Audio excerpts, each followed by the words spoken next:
got a great film to play, just Hello? Have you ever snubbed a lady? We had a technical problem. Are we on? Yeah, we're on there. Can I swear?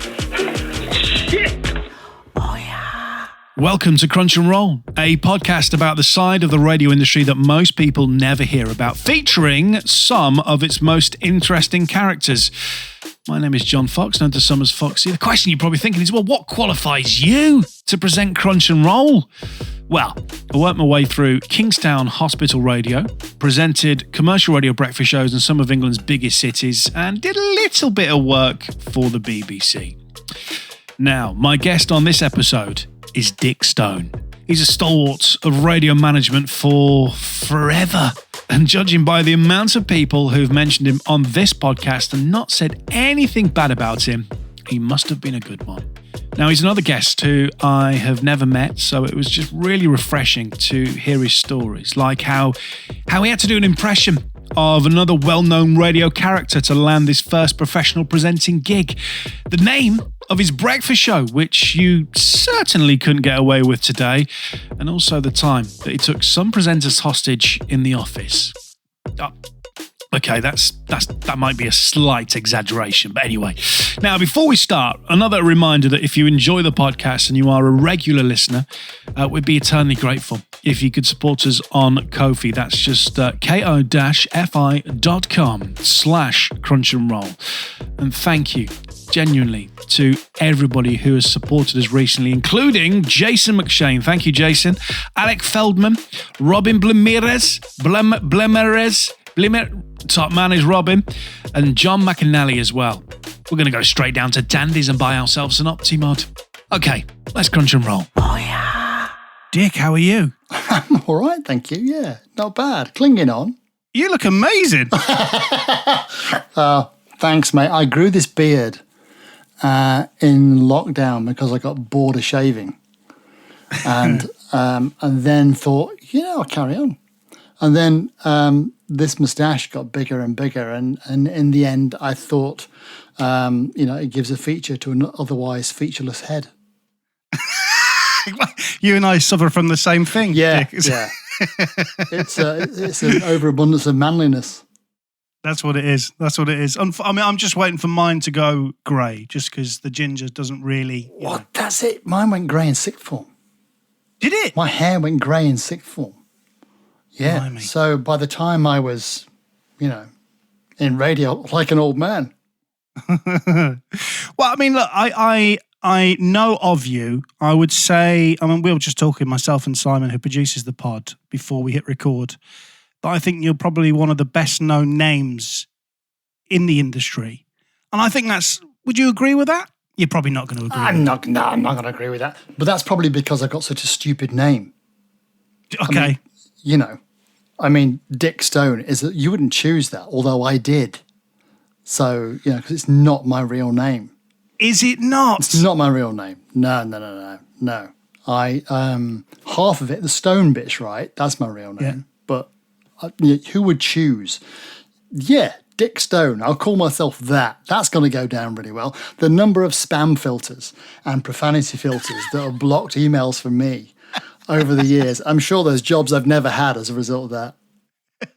So did you pick that name purely for the radio? Because obviously it's a very memorable name. Oh, I've told this story so many times. I joined Trent at the same time, the same day as my oldest friend, Gary Burton, ex of Kiss 102 in Manchester and BBC Six Music and Trent, of course. Also not his real name. We both joined at the same day. We both got the same surname. I won't say what it is. And there was already somebody on the radio station who did the rock show had the same name.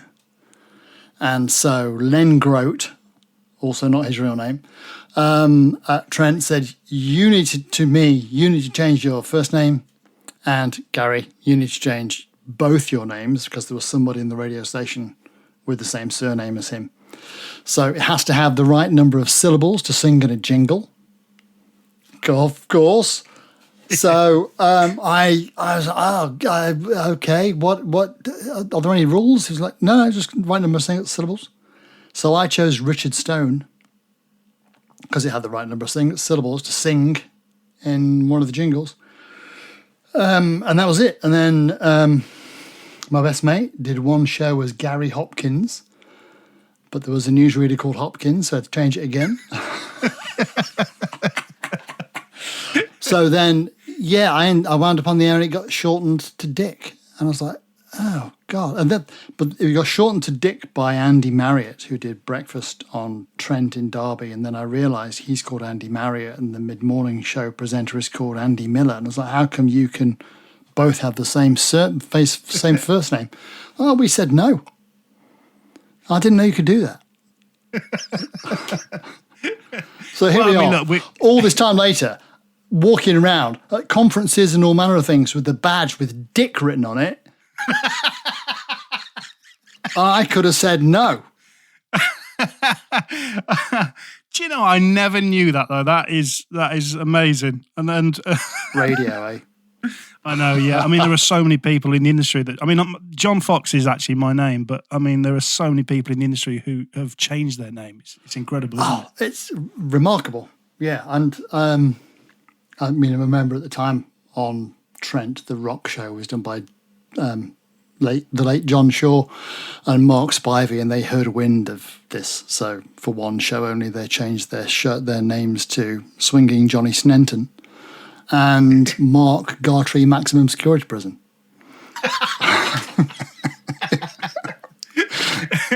Yeah. Well, I want to go right back to the start in just a second. Yeah.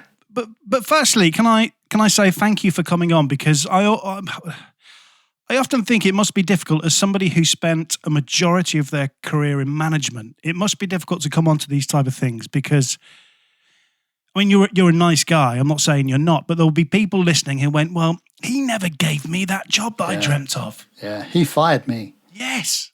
Is it difficult? Yes, it is. Yeah, of course it is. I mean, if anybody who says it isn't is lying or doesn't have a soul. I mean, I've always operated under the general thought that treat people how you'd like to be treated yourself. And despite my name, don't be a dick. And sometimes you're forced in a management situation to do things that, you know, for all intents and purposes appear to be a bit dickish. But don't make them more dickish than they need to be.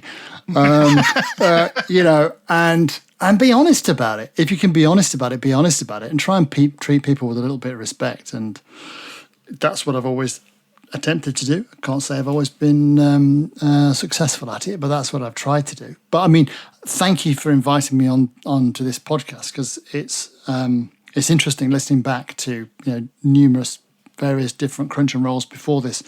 And most recently I listened to Tim Litchfield talking about you know, program controllers and the sorts of programmers that he would deal with in the past. And I always ache when I hear people talking of those stories and go, oh, God, that should have been so different.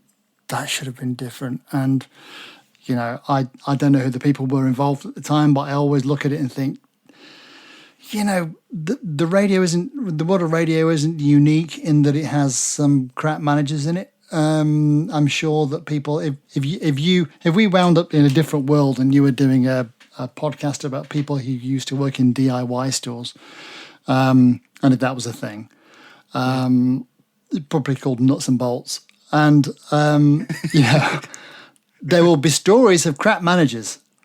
You know, radio isn't alone in that. You know? No, and I think you're absolutely right. And as I get older and I become more mature and I look back, you know, I think sometimes I was being a bit of a dick. So that kind of made the manager be a bit of a dick to me. So, you know, you got to kind of look at your own behaviour sometimes and not just that of the person who's in charge. Yeah, and again, you know, you're thrust into management situations sometimes at a time when, you know, probably professionally you're not the most adept. And as you grow older, you kind of think, you know what, see past the behaviour, because that's just a reaction to something, and try and work out what the reason is behind it. So sitting in front of somebody and they're being a dick back to you, well, you're criticizing or you're giving critique on their performance, and it's on the radio and they're giving of themselves. When you were on the air, you did the best that you possibly could do. You believed. And, when I was on the air, I did the same thing. And I always knew that there were two golden rules. When I did a show that was that I thought was good, it was never as good as I thought it was. And when I did a show, and someone would tell you as soon as you come off here, sod's law, bastards. And then when you did a show that was awful, it was never as bad as you thought it was either. Yeah. And someone would say something that you did on that show probably that they liked, and you go, oh, you know what, it wasn't as bad. But it was still personal because you go into a soundproof room and talk to yourself, and you give of yourself, don't you? So when someone criticizes it touches a bit of a nerve. So, you just got to tread around all of those things and make sure that, when people react, you can go, yeah, it's just a reaction to me saying something and it's not personal. I did ask Simon Monk, who, a mutual friend of ours, who was one of my favourite bosses because he was just a great guy. Mm. But I mean, I asked him the question, I'll ask you the question. Do you think that to be a good radio boss, you needed to have been on air? I think it helps sometimes. Yes, it helps understand the process and the mindset more than anything. I don't think that, and I say this bearing in mind that, I'm doing some lecturing at university now, and I'm doing things like making short films and documentaries, and I've never done that in my life. So, what the hell do I know? But I feel like I know enough of it that I can make an observation that's valid.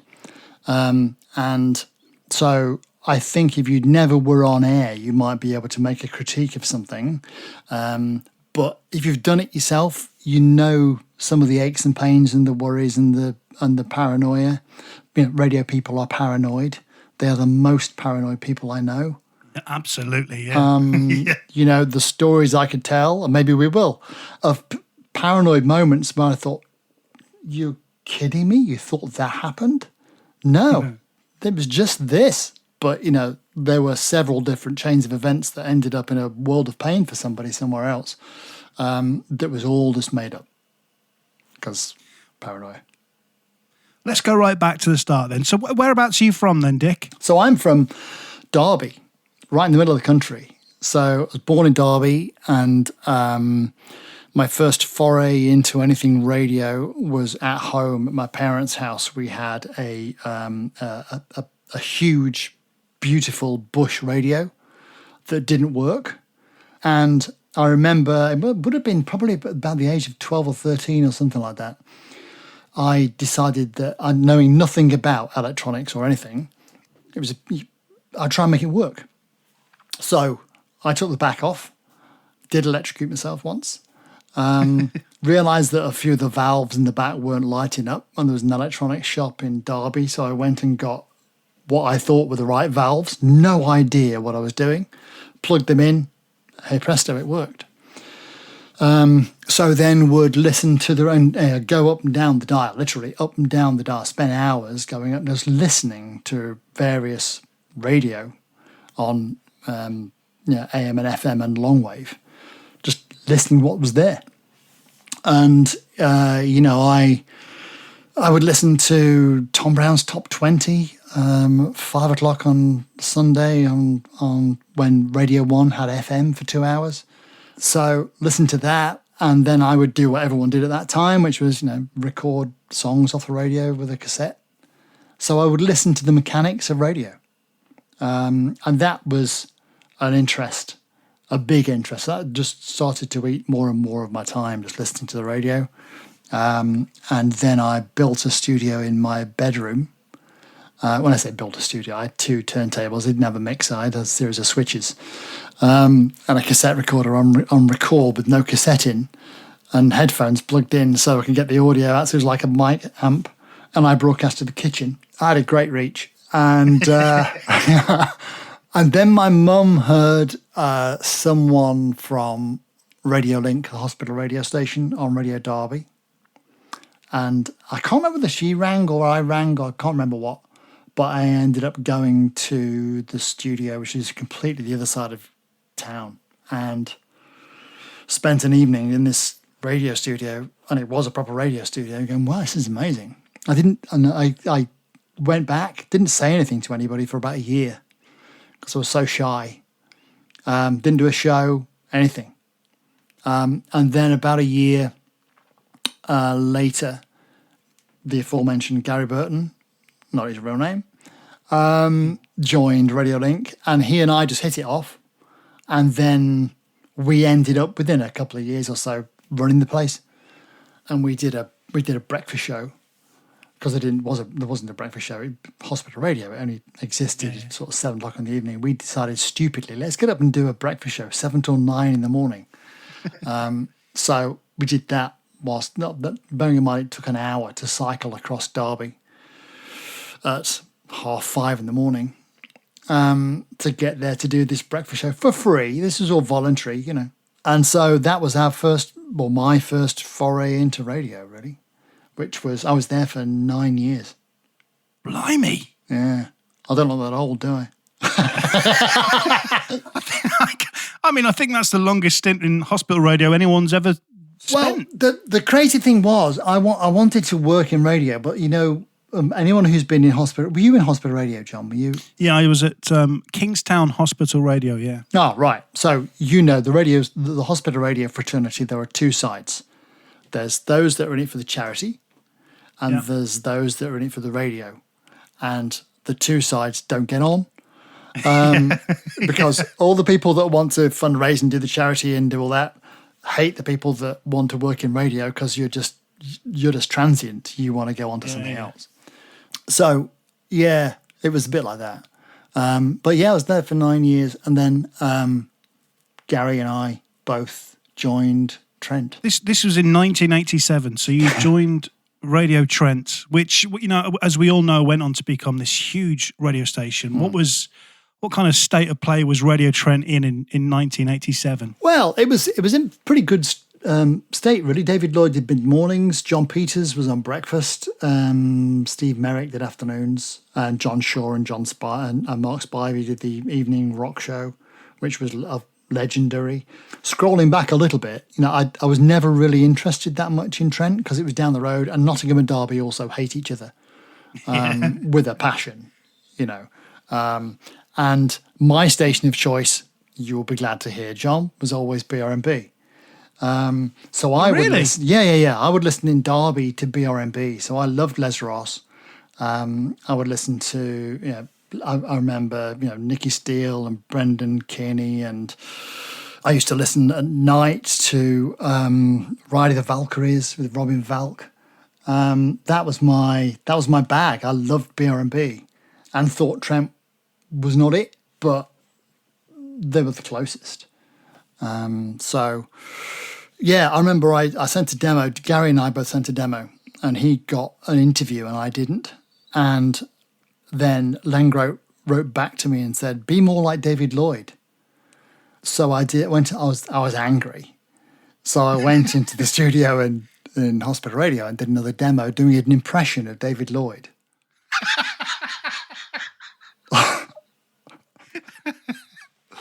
and got a job. So there we go. So I had to carry on doing it. No. Yeah. So there's audio. I'm sure there's audio somewhere in the early days of Trent of me doing this stupid impression of David Lloyd because that's what got me the gig. So I had to do it. Sorry, Dick. Does David Lloyd, is he aware of this story? I think David is. Yeah. I mean, I worked with David very, very recently because I was doing some consultancy work at Knots TV, and he's the chairman of Knots TV. And we've known each other for all of that time. And I think he does know that. I mean, he must know that. I must have told him at some point or other.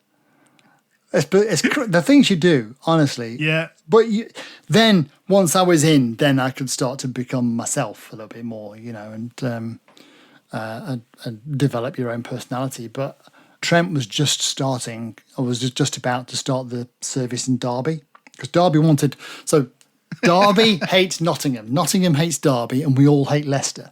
That's the way it works in the East Midlands, right? That's the rules of the East Midlands. So Derby wanted its own independent commercial radio station, and IBA were like, nah, not going to happen.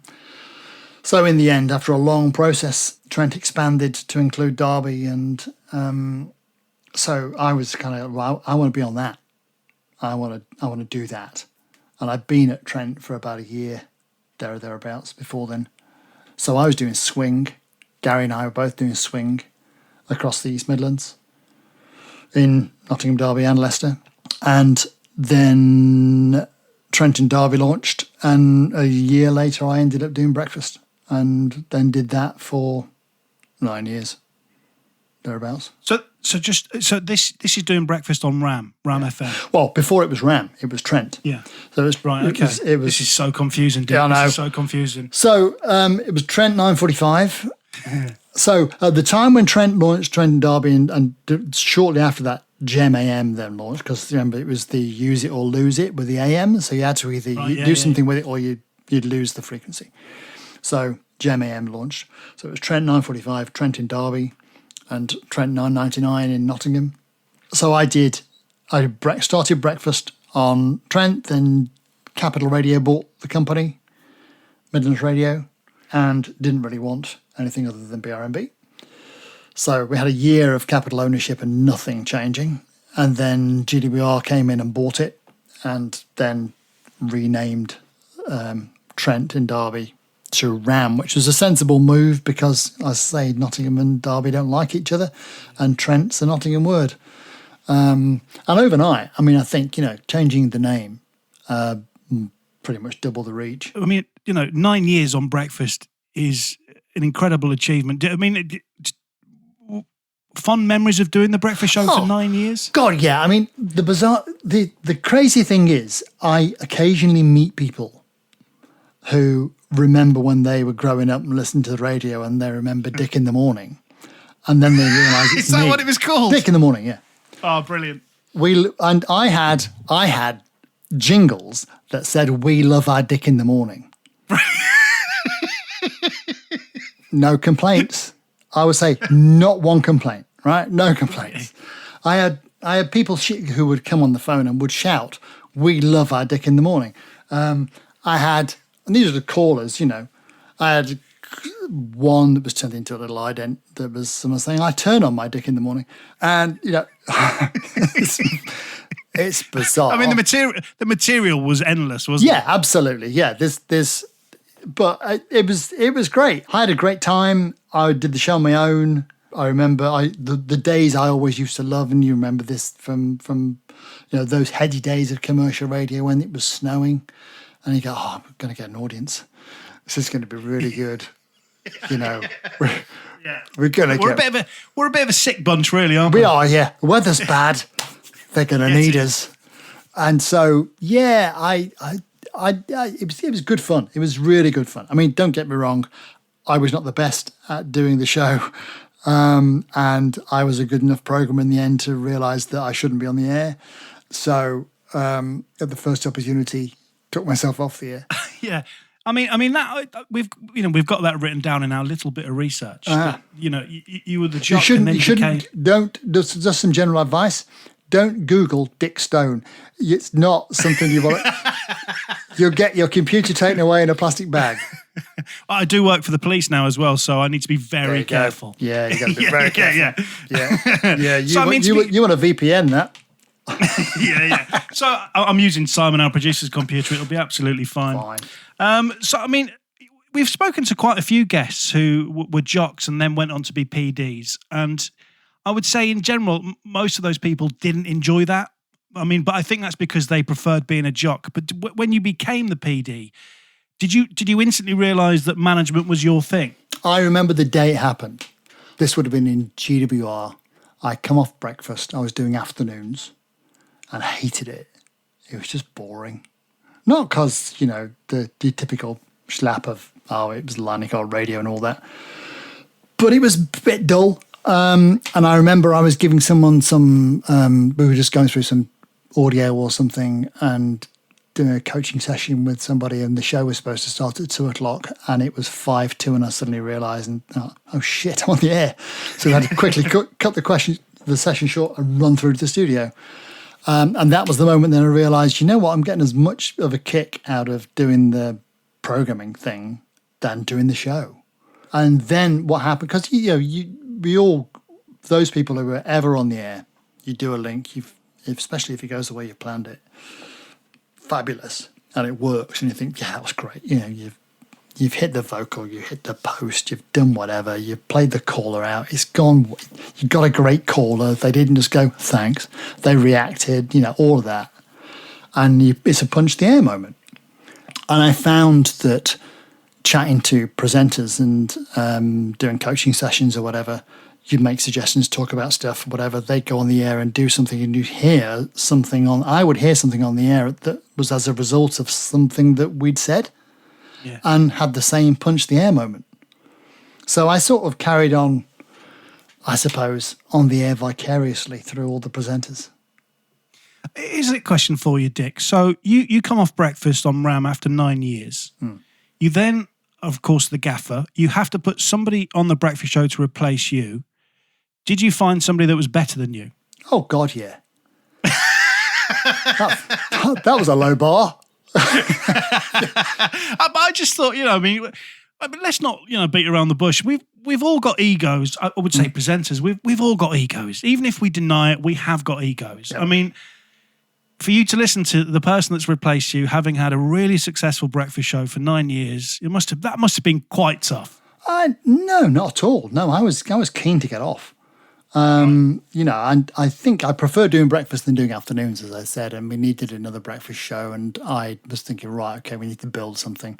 And then Ian Skye, who was part of GWR and was in Bristol, sort of dropped in my lap.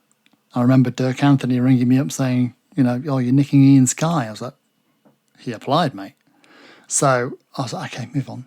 Couldn't find anybody to do the show. Couldn't find the right person to do the show. And I remember coming off air one day thinking, today's going to be, I was still on breakfast at this point, coming off and thinking, I've got Ian Skye in the bag. I need somebody else who's going to work with him, thinking today's going to be the day. And this was in the Assembly Rooms building in Derby, which is where RAM was at the time. The studios were in there. And I had an office that was literally under the stairs. It had a sloping ceiling. I couldn't stand up in it because it was terrible. I thought today's going to be the day when it's going to, I just had a feeling. And the post arrived, and there was a cassette, which I think I still have, from Joanna Russell. And I played the cassette, and I thought, yeah, that's the person. She sounds right. There's something. I could hear it. So we met, she came down to RAM, and we met, and then she did breakfast with Ian Skye as Skye and Russell, which I know she's mentioned on the podcast that she was on. She did, yeah. So I hired her into Derby to do that, which was really successful. I mean, they didn't get on at all, which, they just didn't. That's fine. And you don't have to get on, do you? I mean, sometimes some of the best entertainment comes out of adversity. But I felt for her in that situation, and I knew that she got a great talent, and Not to say that Ian hasn't got a great talent either, but Ian and they just clashed horns. Yeah. And then I remember the kind of seismic moment when I got a call from Pam, who was the PA of Phil, who was the managing director of RAM in Derby, saying, Phil would like to see you in his office, and can you come now? I was like, I'm going to get fired. I'm going to get fired here. I'm going to get fired. So I went round and was led straight in, only to be told, actually, Chris Hughes is on his way across from Trent, and we'd like you to go to Trent to be programmer over there. And Rob, who is fabulous, Rob Wagstaff, is going to come the other way and be programmer at RAM. So we swapped, which was, I'm got to admit, I was very close to saying no. Really? Because I loved RAM. That was my hometown radio station. And, I just brought in this breakfast show, and it was kind of mine, and it all felt personal. So So I ummed and ahed a little bit and almost said no. Thank God I didn't. That would have been a mistake. You know, you've talked about your passion of Ram FM. It's probably a different answer to what other people may say, because of course you were in management. But I mean, how did you feel when that name Ram disappeared? Well, I mean, I was there when it was born, so it felt something when it disappeared. I wasn't there when Trent was born, but I was with Ram, and in the same way, with the network, like with the Hit Music Network, I remember that day faithfully because I had 21 difficult conversations with people whose jobs weren't going to exist. But then taking the personal element out of it doesn't sound right. But the fact that radio station, which had all of that heartbeat of the city and the heartbeat of the TSA and the relationship with the audience, was going to disappear, and you go, yeah, okay, I get the bigger picture. I see why this is happening, but we've sort of lost something. And maybe the world's turned and things have changed, and I understand why. But let's just take a moment to understand what we're losing.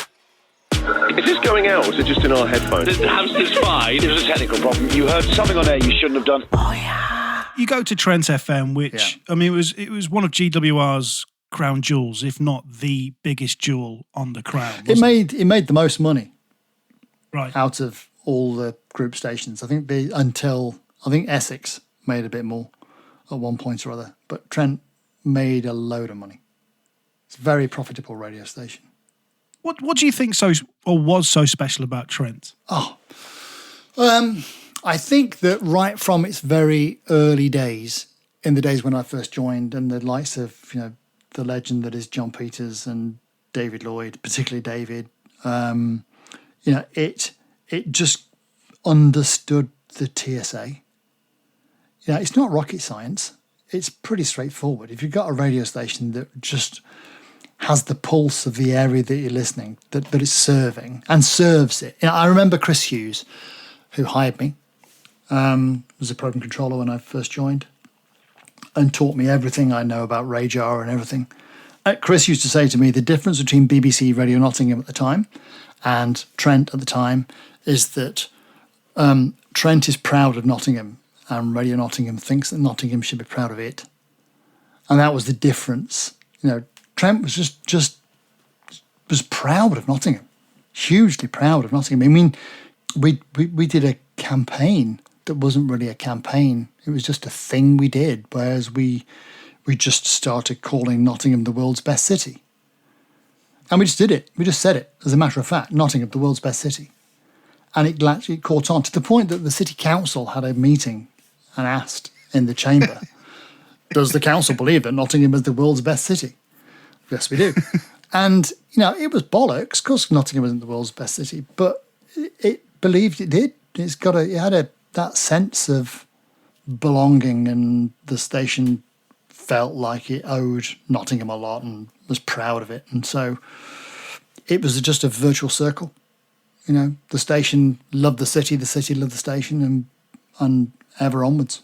I want to talk about some of your favourite memories from your time of being the PD at Trent. But first, I wouldn't mind touching on Joe and Twiggy. So Joe kind of mentioned how her and Twiggy got together. Can you explain that just for people that might not have heard her Yeah, so Twiggy was one of the Morley boys who used to live in an area of Derby called Morley, on the outskirts of the city.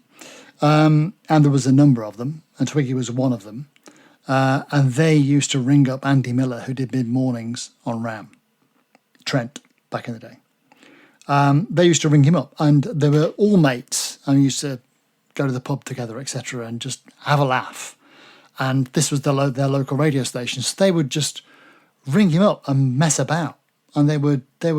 I can't even remember some of the stuff they did. They would do, parody songs. They would just have him on as just joke callers and stuff.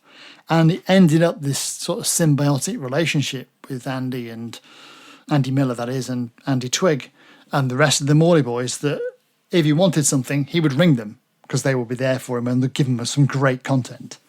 And Twiggy was just the one that was the most present. So he was already in the circle of the radio station in that he was interested in radio out of all of them, I think, because one was a farmer Twiggy was was a farmer's son.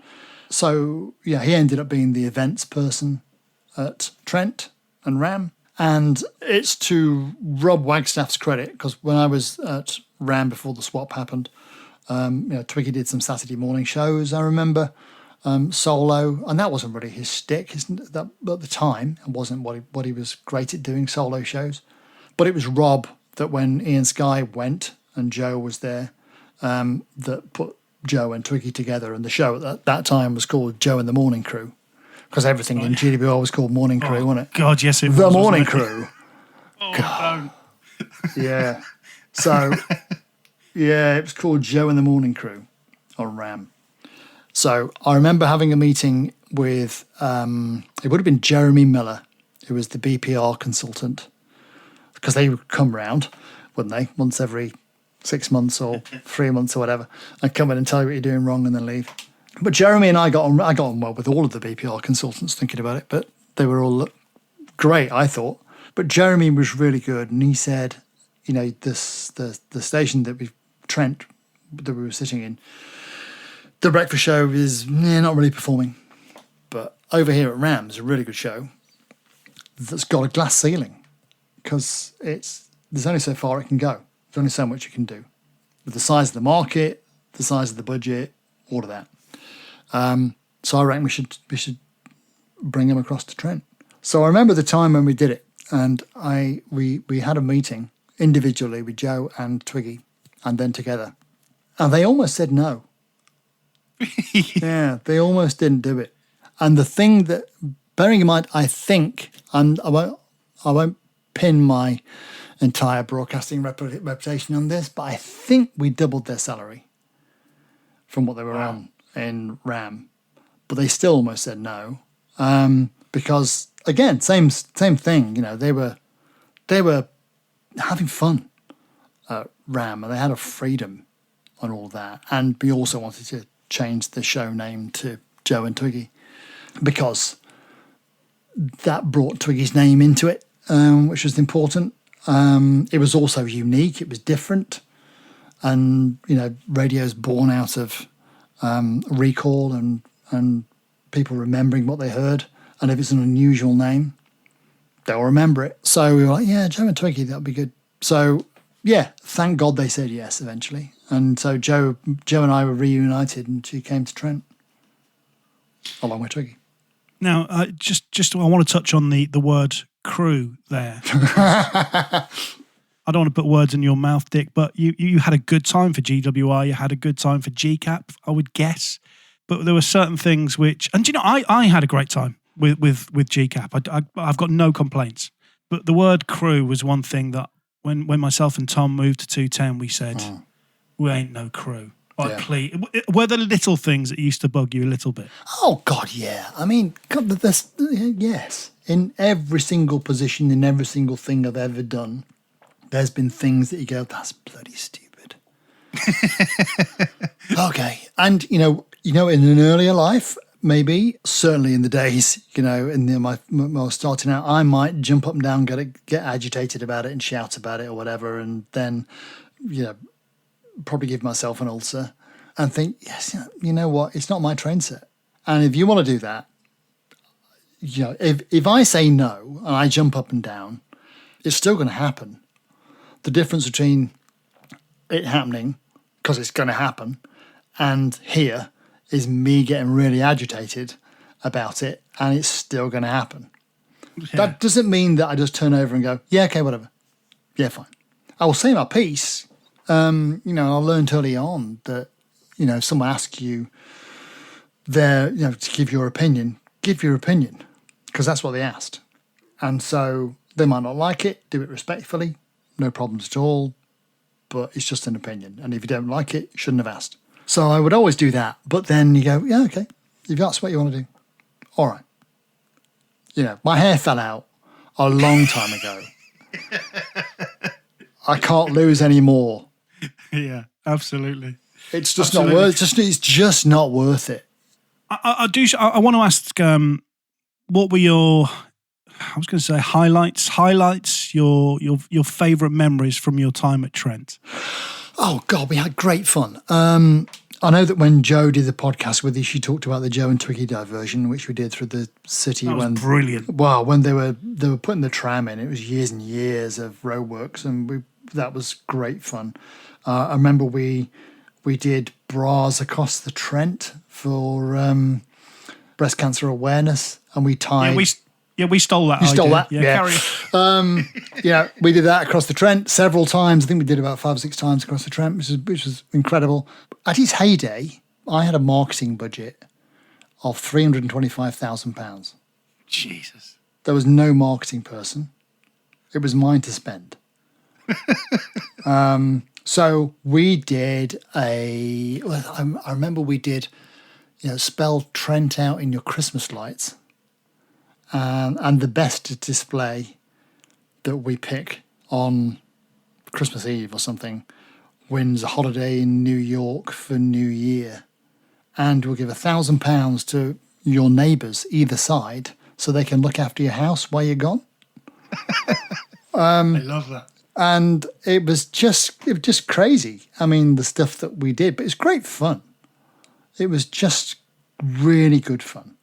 And yes, there was the shitty bits, and there was all of the, you mentioned crew.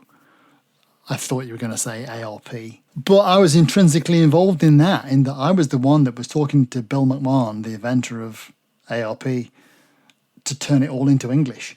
Somewhere I've got a thumb drive with all the original documents on it, which really? I've got, and I was the one that typed it all out to turn it in from American English into UK English and get rid of some of the bollocks, just to turn it into some form of normal. But it turned into a process, which was crap, because you can't that isn't going to work. Not everyone should be on the radio. You can't take someone who's got a modicum of talent and make them absolutely fabulous. You can't make them another, Moyles or John Fox or whatever. Just very kind there, Dick. Just by applying this process. Doesn't work like that. If it was, everyone will be a success. I do remember when Global took over 210, that Ashley, was quite clear that networking was coming. And he said, the problem is that, and I can't remember how many mid-morning shows they had, but he said, I guarantee I can't find, let's say 35. I can't find 35 brilliant mid-morning presenters. And I kind of thought, yeah, he's got a point, maybe. Yeah, I remember him saying that. I remember that comment because that was bandied around a bit. And I was like, oh, I winced a little bit, I think, at the time. Yeah. But I knew what he meant. And, yeah, you're right. He was right. And the industry was changing very much.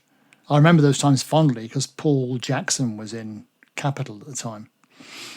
So at Trent, we weren't going to be a heart because there was Heart 106 in town. So, right, okay, well, we can't be turned into a heart then.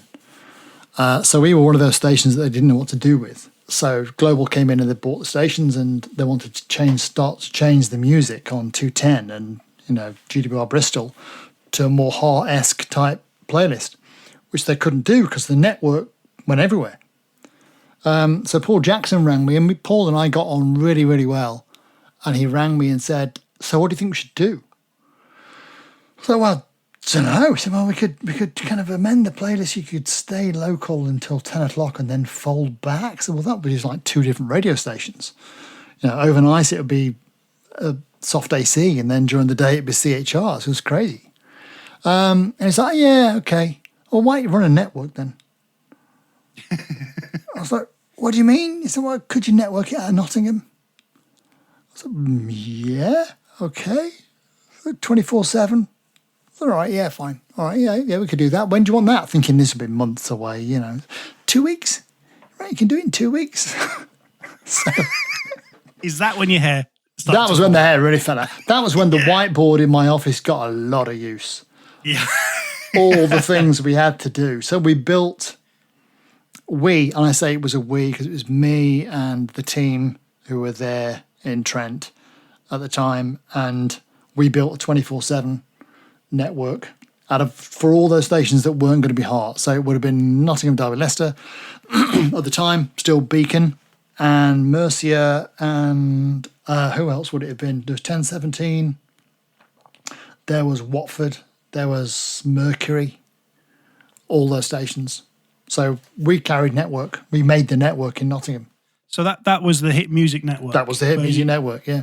And that was set up in 2 weeks. 2 weeks, yeah.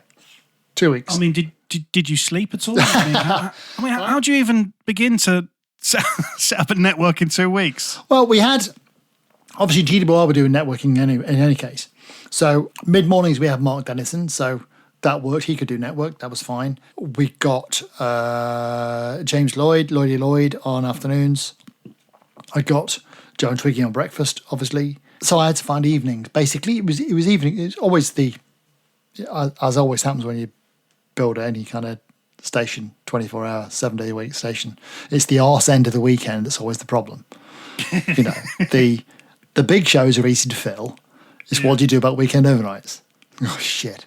And, we were using Genesis, which didn't automate very well. So it had to be live. We had to get somebody in. So, yeah, I remember Lewis Clark phoned me and said, they've got a guy who's in Northampton and we don't want to use him. Do you want him? So there's a bit of that going on. So I was like, yeah, all right, okay, yeah, that'll fill a hole. Yeah, no problem. I mean, throughout the entirety of my career, that's bollocks. But certainly in the latter stages of my career, I've always had a lot of fun nurturing and bringing through new talent. So I was Global's liaison person for student radio for a long period of time. So Karina Tilson, who now works at Ofcom, used to do it before me, and her and I used to liaise a bit because she knew that I was interested. I never went to university, but if I knew that student radio existed, maybe I would have. And when Karina left, she recommended that I do it. So I picked it up and looked after Student Radio Awards and training and development and all that. So I used the Hit Music Network as like, this is an opportunity then to put nurture some new talent and brought a lot of people through that way. Do you know, I've overlooked something which I really wanted to speak to you about, Dick, was that when we went to GWR 210 FM, which was GCAP when we went there, I remember it was coming around to Sony time, and I said to my PD, I said, can we enter this year? He said, yeah, absolutely. I was used to how they used to do it at EMAP, but individual sites would write their own applications. Is that the right word? I'm not sure. And I said to the PD at 210, I said, can we? And he said, yeah, there's a bit of a process at GCAP. So what you need to do is put your audio together and then you send it to Mr. Sony Award himself, Dick Stone, who will listen to it and he will decide whether we enter it or not. God, really? I don't remember doing that. Do you not? No. Maybe that was an absolute stitch up by that PD. Yeah, it could have been. You were. They had you hook, line, and sinker there, mate. Yeah. They could have just said no. Yeah. Yeah. But let's not waste the 150 quid, whatever it is. Yeah, we haven't got budget. No, I think I remember that we used to share a bit of best practice. And, I would always, in any case, I would always send the entry to somebody else to get a fresh set of ears and eyes across it to see what they think. So there might have been that. I don't remember it though. I mean, okay. the crazy thing about the Sonys, and I really enjoyed the Sonys, and as Joe mentioned again on the podcast, they never won gold. They won the best European breakfast show with an awards ceremony that only lasted 1 year, so they're still holders. Claim it. But I think there was 1 year when ideally I think they would have won, but for the fact that Wogan won it and it was a landmark year. I don't know, he'd done breakfast for, 150 years or something. So he was going to get it. He was always going to get it. And Joe and Twiggy got silver. But Radio 2 were on the next table. I went and sat next to Wogan and congratulated him. And he said, oh, no, don't be silly. No, you should have won it. It's only because I've been around so long. But I think he's honest. Yeah, it was lovely. I mean, those times were just crazy. and this is going to sound like name dropping, but remember when Fergal Sharkey was at the radio authority? So he came round the radio stations and he came to Trent a couple of times. And we had the odd, not argument, but we had the odd, he thought one thing, I thought something else, and we both said what we thought, which is great. But I saw him at the Sonys, and he just came up and we were just chatting. Pleasant, really pleasant. And then John Peel walked up. So here am I, pinching myself. Now, I'm having a conversation with John Peel and Fergal Sharkey. What on earth is going on here? But those things happened at the Sonys. It was just crazy. So we've talked about Joe and Twiggy. I mean, any memorable moments working with Joe and Twiggy? Yeah, I mean, I think it's probably not my finest moment. And Joe will tell this story, and I've told it to a few people from time to time, that I can't remember the exact details of it, but I think it was, unbeknownst to me, the night before Dirk was in the TSA. Dirk Anthony from GDPR Group was in the TSA. And I didn't know that he was going to be about. I don't think he was in Nottingham. He would have been in Leicester or something. And Joe and Twiggy went to see him and didn't tell me that they were doing that. So I was a bit pissed off by that. I thought, this is a bit, it's not. I don't know what they said. I wasn't paranoid, although we're all paranoid. So, you immediately think, well, they're talking behind my back. What's going on? I've got to air this. And there's a little bit of niggle going back. I wanted them to do some things and they wouldn't do it for whatever reason and blah, blah, blah. So I remember calling them saying, can you come and see me? The show had been done, gone. They'd gone home. And I rang them and said, I need you to come back. I need to talk to you. So they came back into my office, which was on the ground floor in Castlegate. And they came in, Joe, Twiggy and Mark Hitchings, a.k.a. Brains, the producer. And I walked across the office and locked the door, took the key out and sat down and said, no one's leaving until we clear this up. I locked them in the office with me until we cleared the air, basically, and sorted it out. And, they now tell the story of, oh, yeah, Dick locked us in his office and wouldn't let us leave. But it just needed to clear the air. And it was a niggle moment. And like I say, it probably isn't my finest moment, and it probably isn't the best management technique that I can say, lock your presenters in and don't let them leave. But it got the job done in the end. And, we all remain friends. We're having a party. Oh, yeah. So you set up the Hit Music Network, as we've chatted about. And, obviously Global were your biggest fan because they keep you, which was a success in many people's eyes, You then go to become Group PD at Smooth. Now, before we get on to the Smooth Network, I'm just, having spent so many years at Trent, which has, is this hugely successful radio station, it must have been sad to step away from that. Oh, God, yeah, huge. I mean, the truth of that is that it was the fourth time of asking. Oh, really? So I remember having a conversation with Richard Park, who rang me and said, I won't do the impression. Come down to London. Why don't you come down to live in Staines and come and work in Capital? I was like, that's not me. Nah, I've never been one, and I have no problem at all with people who hopscotch around the place and do stuff, but that's just never been me. So I didn't want to do that. So I said, no thanks. And then he called me and said, would you do this? Well, sort of, he never actually outright asked, but he implied, in the way that he did. Could you do this? Would you do this? I was like, no, that's not really me. And then there was something else, I can't remember what it was. Might have been Smooth, that he said, would you be interested in doing this? And I was like, no, I can't see that's me. And then he phoned me one more time and said, what if you didn't have to move? I was like, yeah, okay, worthwhile talking about. I'm glad you said that. And I got the impression that, if I'd said no, that would have been it. I would have been out. So, yeah, and I said to him, I would like to do, I'll come down and I'll do the job as program director, I think was the title originally, for Smooth, which had moved into Global a month earlier. But I want to stay involved in Capital in the East Midlands. So can I do both? Because obviously I live in the Midlands. So we agreed, or they agreed, that we got a deputy in Nottingham to look after some of the day-to-day. And I would do both. So I'd have one foot in Capital and one foot in Smooth. And the argument that I made, which I think is a good one, was that you can be, particularly when you work in brand-driven radio like that, you can become siloed. So all you think is, the Heart world. Nothing exists outside Heart. So Heart doesn't know what Capital's doing. Capital doesn't know what Smooth's doing. Smooth doesn't know what Classic's doing. All of that. Whereas if you've got a foot in different camps, you can learn from each other. And so I was like, well, there are actually a lot of similarities between Capital and Smooth. Musically, not at all. But two are very focused brands.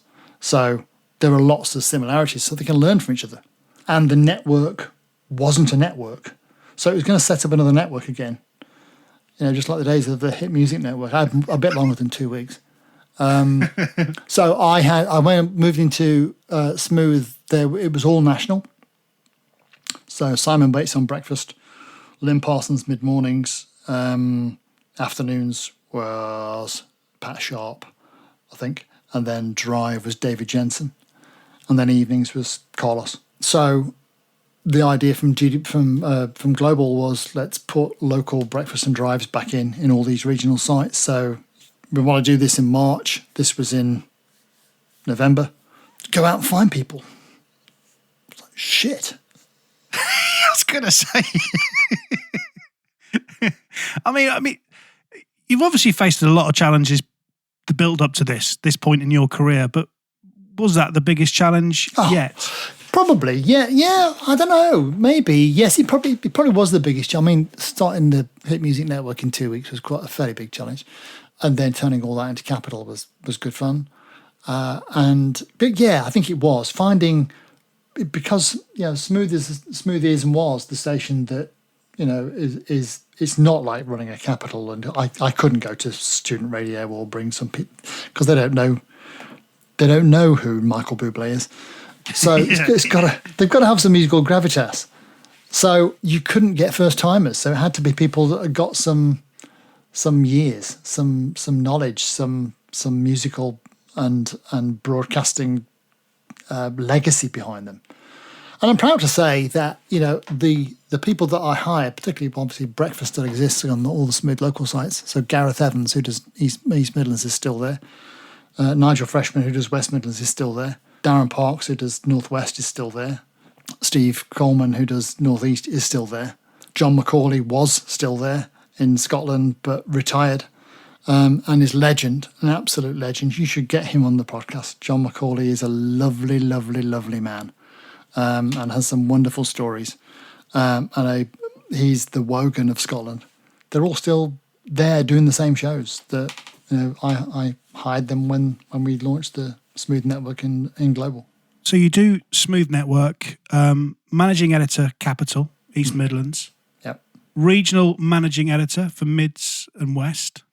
Yeah, I did the so Sam Jackson, who is also a lovely bloke. Sam was in control of Classic, and then doing the Smooth Network thing as well as all the Smooth regional sites, and Capital East Midlands was a lot. So then Sam looked after the network, and I did all the regional sites for Smooth and the Capital stuff.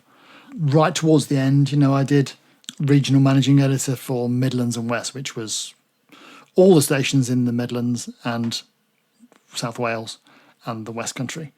So it was Nottingham, the only thing that came out of there at that point, because obviously it was a collapsed Midlands wide by that point, was Smooth. And then there was output out of Birmingham. Then, of course, Capital Mid-Counties, which was the old Touch. So reunited with Steve Orchard after all these years, which turned into Capital Mid-Counties. So that was mine. Relaunched that.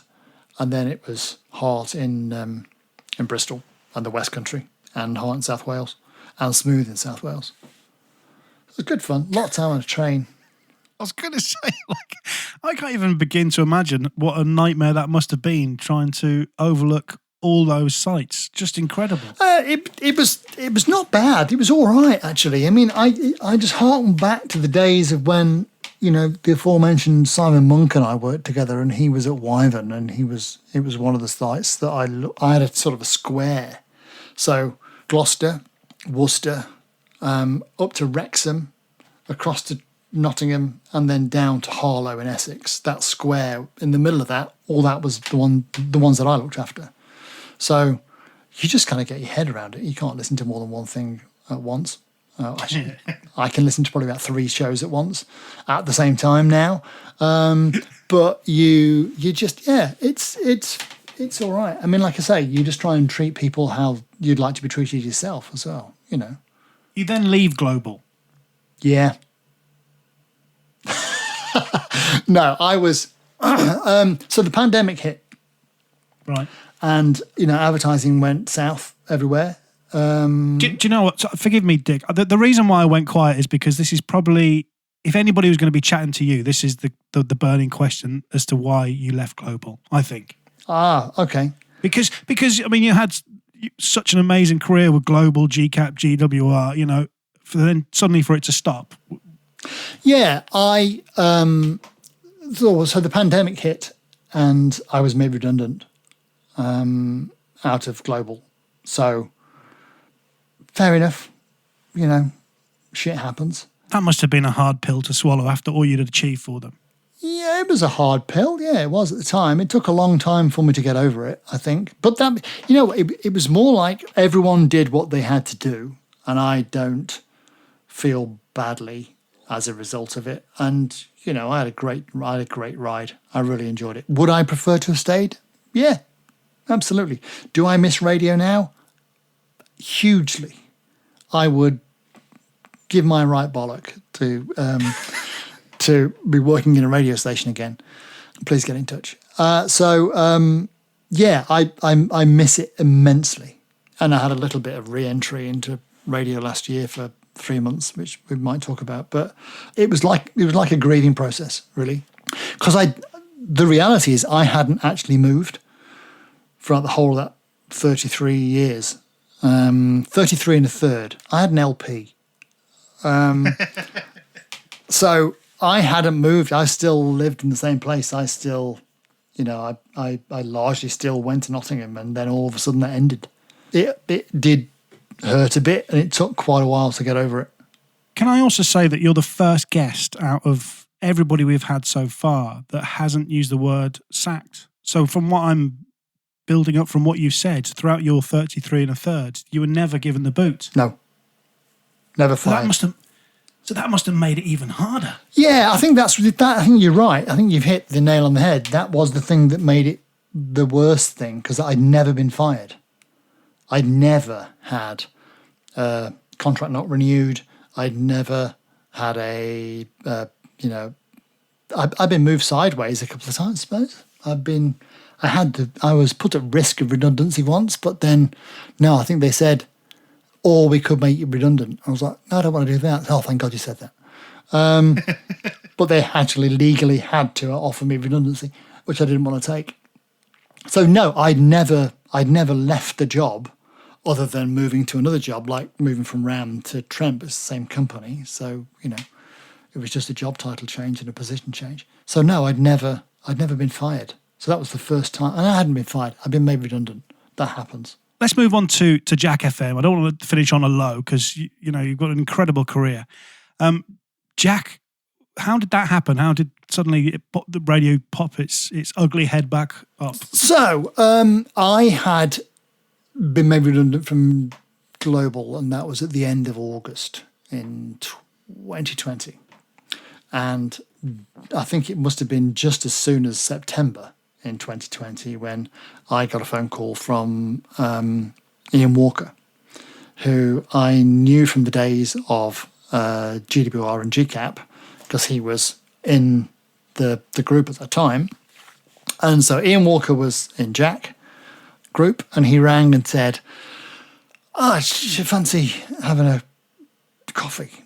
I was like, yeah, okay. So I drove around to Oxford, and we had a meal, socially distanced meal, with Craig Boddy, who had been brought across, and he travelled over in the pandemic, God love him, from New Zealand, and he was the programmer of Jack. And so Ian said, look, we got this, wonder if you could work for some project work for us. We want to launch these 2 new radio stations, 2 national radio stations, because there were 3 Jack local stations in Oxfordshire, 1 national Union Jack radio. And we got DAB space, and we want to launch these 2 other ones. There was Jack Radio nationally, which they're going to turn into something else, but they didn't know what it was going to be yet. And we need someone to project manage it. Would you be interested in doing that? I was like, sure. Yeah, I've got nothing else on. Yeah, no problems.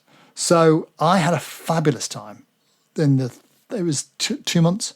So I was sitting here in this very seat, just going through, Spotify, building playlists of, because at the time then it was going to be Union Jack Rock and Union Jack Dance. So I was just building playlists of songs that we could play. And then, the freedom was immense because, when do you ever get to do that?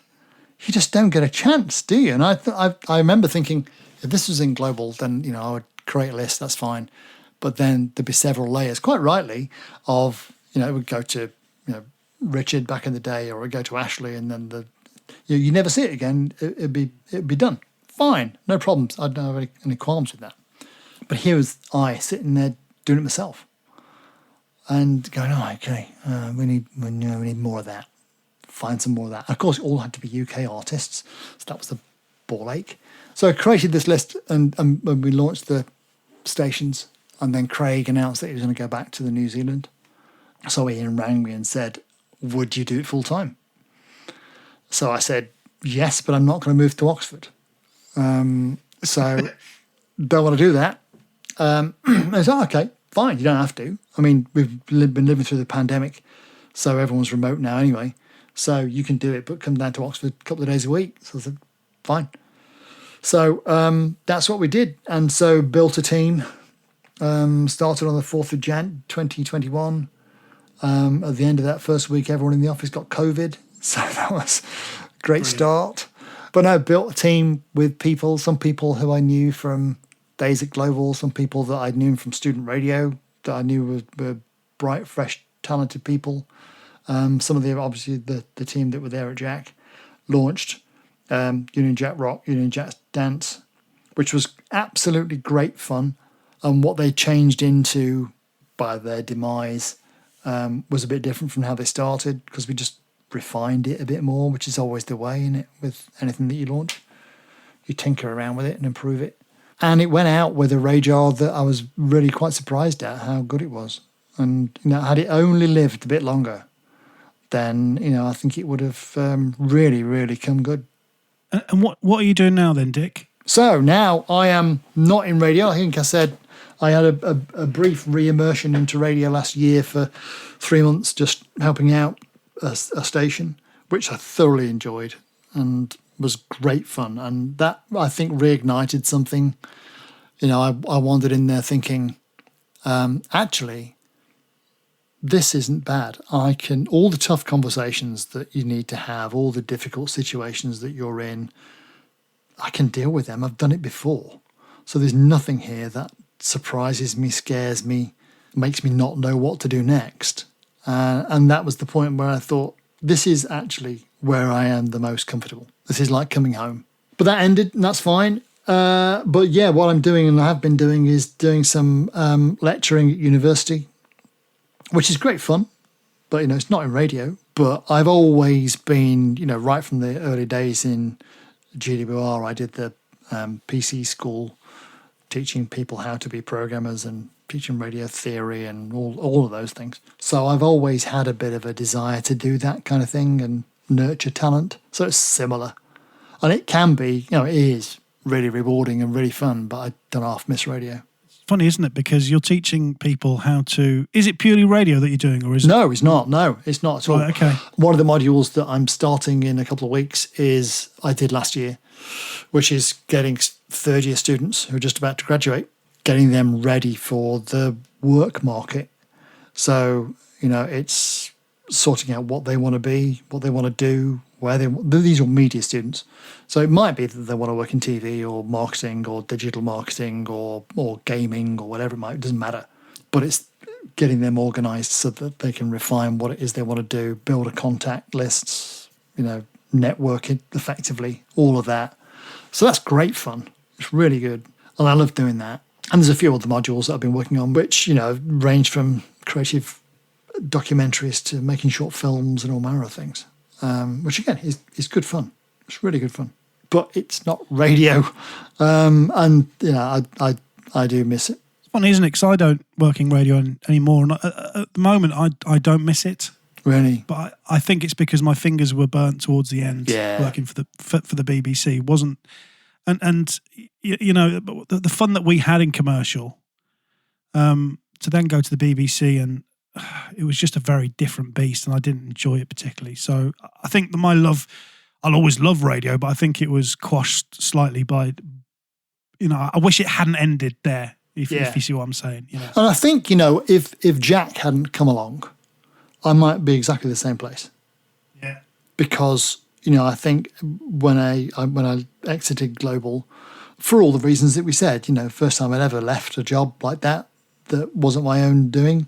First time that had happened to me. So, it took a while to get over that. I was a bit bruised and a bit shell-shocked.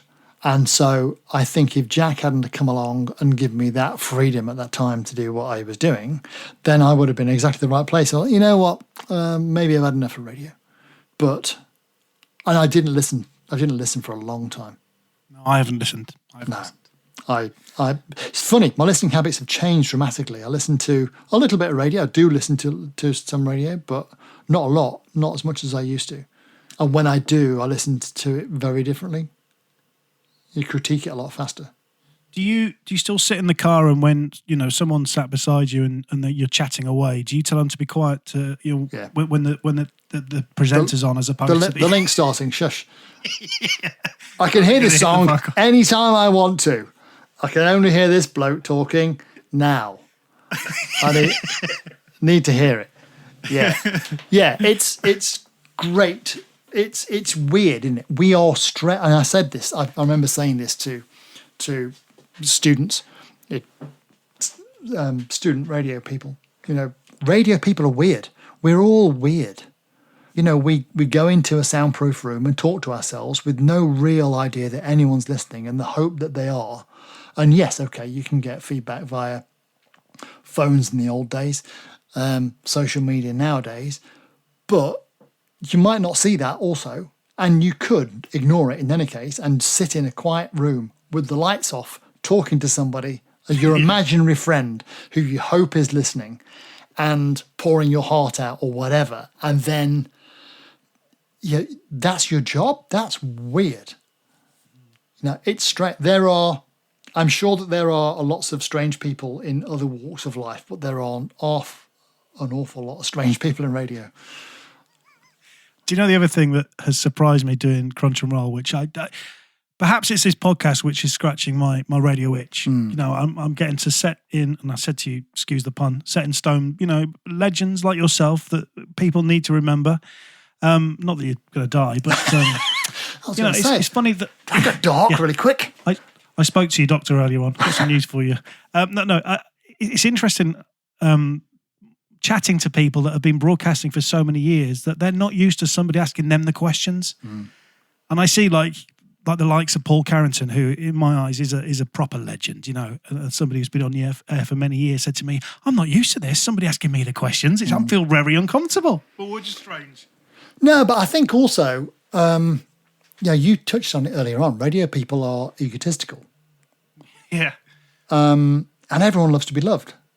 That's the thing I always remember about Twiggy, and it's true to this day, and I'll say it to his face, so I'm not talking behind his back. He just wants people to love him. And that every single radio person who's on the air wants people to like him. And so doing this, great. I'm sitting here with you talking about me. What's more egotistical than that? Dirk, could you... Do you know what? You call me Dirk. Oh my Christ. God, you call me... Jesus Christ. Now, Right, forgive me, Dick. I thought I'd drop the D word too. That's what it was. The bizarre thing is, Dirk, Duncan and I were all in the group at the same time, and we're all the same age. I often ask my guests, Dick, who they would like to hear on Crunch and Roll. You kind of touched on it before, but is there anybody else that you would like us to get on as a guest to talk about their career? I think somebody who would be really interesting, just because he is a legend, and I mentioned John Macaulay before, and I think he's a good one, would be John Peters, who did the first breakfast show, the launch of Trent in 1975, 74, 75, and now on Boom, and John has got so many legendary stories, I am sure, of talking to the ghost in Castlegate. It will be fascinating to get those stories heard. We'll put him on the list. Oh yeah! Can I just say thank you so much for being on Crunch and Roll? Hi, thank you for asking me, mate. It is an honour. It's been fascinating listening to you talk, and I genuinely appreciate your time. So thank you so much. You're very, very welcome, and thank you for asking. Dick, thank you very much. Can you take us away with the end credits, please? Certainly can. You've been listening to Crunch and Roll with me, Dick Stone. Subscribe on your favourite podcast app to get every new episode as soon as they drop. Crunch and Roll is a 969 media production presented by John Fox and produced by Simon Bozowski. Did well with surname, Dick. Well done. Oh yeah.